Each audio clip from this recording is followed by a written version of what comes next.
एक राजा था, एक पंडित जी और एक पंडितानी थी। पंडित जी इतने गरीब थे कि उनके पास खाने को रोटी नहीं थी।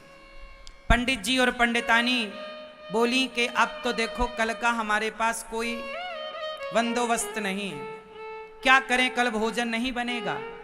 पंडित जी भिक्षा मांग कर लाते पर भिक्षा भी नहीं मिलती। पंडितानी बोली एक काम करो, जो आपने पुण्य किए हैं जाओ, यहाँ का राजा लोगों के पुण्य खरीदता है, जाओ आप अपने पुण्य बेचकर कुछ पैसे ले आओ। पंडित जी चले कि राजा को पुण्य बेच देंगे। पंडितानी ने 4 रोटियां बनाई, अचार रखा।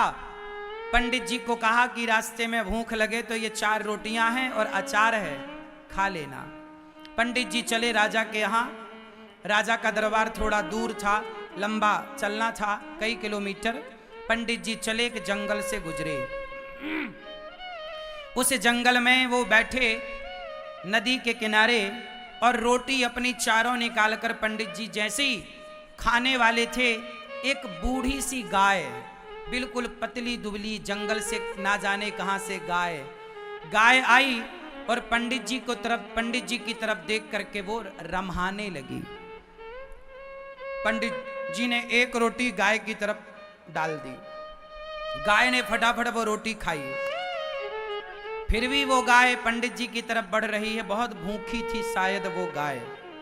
पंडित जी ने दूसरी रोटी भी डाल दी। अच्छा, पंडित जी को भी बड़ी भूख लग रही थी, पर वो गाय का पेट भरा नहीं, तो पंडित जी ने तीसरी रोटी भी डाली, पर वो गाय के आंखों से आंसू बह ही रहे थे। पंडित जी को लगा शायद ये बहुत भूखी है, तो पंडित जी ने चौथी रोटी भी उसे डाल दी और पास में थोड़ा हरी घास थी, तोड़कर लाए और गाय को डाले।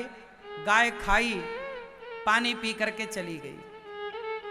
पंडित जी के पास रोटियां बची नहीं, अचार बचा, तो अचार कोई चूस लिया और थोड़ा नदी का पानी पिया पंडित जी ने और राजा के दरबार पे गए। राजा से कहा महाराज मैं पुण्य बेचने आया हूं, मैंने जो पुण्य किए हैं उसमें से कुछ पुण्य बेचूंगा और मेरी दाल रोटी चलेगी। राजा बोले लाओ आपके पुण्य खरीदता हूं। राजा की पत्नी बड़ी पतिव्रता थी। राजा की पत्नी ने कहा, राजा ने कहा कि बताओ इसका कौन सा पुण्य खरीदें, कौन सा पुण्य उत्तम है। तो पत्नी इतनी पतिव्रता थी कि वो सब जान जाती थी।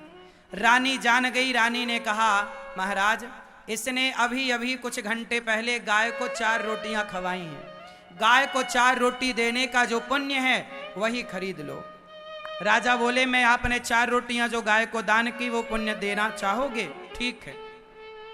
एक तराजू बांधी गई, उसके एक पलड़े पर राजा का वो ब्राह्मण का 4 रोटी दान करने का पुण्य रखा गया और दूसरे पलड़े पर हीरे मोती राजा ने रखा, सोना चांदी राजा ने रखा। राजा ने अपनी संपूर्ण दौलत लटका दी उस पलड़े पर 4 रोटी दान करने का जो पुण्य था उस पुण्य का पार राजा की सारी दौलत ना पा सके। जब ब्राह्मण ने देखा तो ब्राह्मण ने कहा कि भाई राजा की दौलत कम पड़ गई मेरे पुण्य के आगे। ब्राह्मण बोले अच्छा अब मैं कोई पुण्य नहीं बेच रहा हूं, लाओ मेरे। राजा अपनी पत्नी से बोला कि देवी आखिर 4 रोटी, हम तो रोज ऐसी रोटियां दान करते हैं, इतना पुण्य होता है क्या 4 रोटियां देने का? रानी ने कहा, जो बड़ी बड़ी पतिव्रता थी, उस रानी ने कहा महाराज ये ब्राह्मण ने 4 रोटी तब दी जब ये खुद भूखा था। आपका पेट भरा हो तो आप किसी और का पेट भर दें, इसमें आश्चर्य नहीं है, पर आपका पेट खाली है और आप अपने हिस्से की रोटियां किसी भूखे को दे दें, इससे बड़ा कोई पुण्य नहीं होता महाराज। इसलिए इसके पुण्य की बराबरी आपके स्वर्ग की, आपके राज्य की संपदा भी ना कर सकी। तो याद रखना भक्तों, 4 रोटियां ब्राह्मण ने गाय को खवाई। इसलिए कहता हूं पहली रोटी गाय की, गाय के नाम का गौरी गोपाल गौशाला में गाय की सेवा होती है, पहली रोटी गाय की निकालते रहना। और साधु संतों को जो भोजन बंटता है, गौरी गोपाल आश्रम में अखंड रसोई चलती है। कोई भी आओ, 30,000 लोग पर डे भोजन करते हैं गौरी गोपाल आश्रम में। कितने हजार?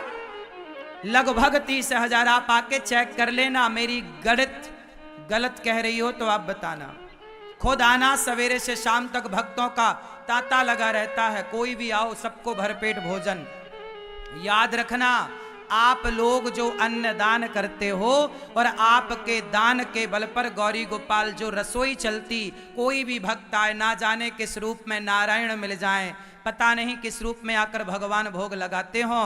तो आपसे मेरी प्रार्थना है, आप भी रोटियों का अर्थात अन्न का दान करना, कि आपके नाम का भी अन्न क्षेत्र गौरी गोपाल रसोई बांटी जाए, भक्तों को भोजन दिया जाए। वो जो अन्नदान आप करेंगे ना, उस पुण्य की बराबरी कोई राजा का सुख नहीं कर सकता। अन्नदान की बड़ी महिमा है। अपनी बेटी के नाम से अन्नदान, अपने बेटे के नाम से कुछ ना कुछ अन्नदान, हर जन्मदिन बेटी के, बेटे के शादी की सालगिरह पर जरूर उनके नाम का कुछ ना कुछ अन्नदान जरूर करिएगा। और गौरी गोपाल आश्रम में संतों को भोजन, भक्तों को भोजन, वृद्ध माताओं को भोजन, 150 विद्यार्थियों को भोजन, गाय को चारा भूसा, सबको वहाँ प्रसाद ही तो मिल रहा है। पूरे गौरी गोपाल की प्रत्येक सेवा के पीछे अन्नदान ही तो है। और आप सबके सहयोग से 285 माँओं को भोजन मिलता है। वृद्ध माताएं रहती हैं। आपको नहीं लगता कि आपकी तरफ से भी माँओं को भोजन मिलना चाहिए? आपको लगे तो आप भी अपनी, मैं आपसे धन दौलत मांगने नहीं आया, बस ये सोचना कि गौरी गोपाल आश्रम में आपकी एक वृद्ध माँ रहती है और उस माँ को रोटी देना आपका धर्म है। जब आपकी रोटी वृद्ध माँ खाकर भजन करेगी, आपकी रोटी संत खाकर भजन करेंगे, तो उस भजन का फल आपको घर बैठे प्राप्त होगा।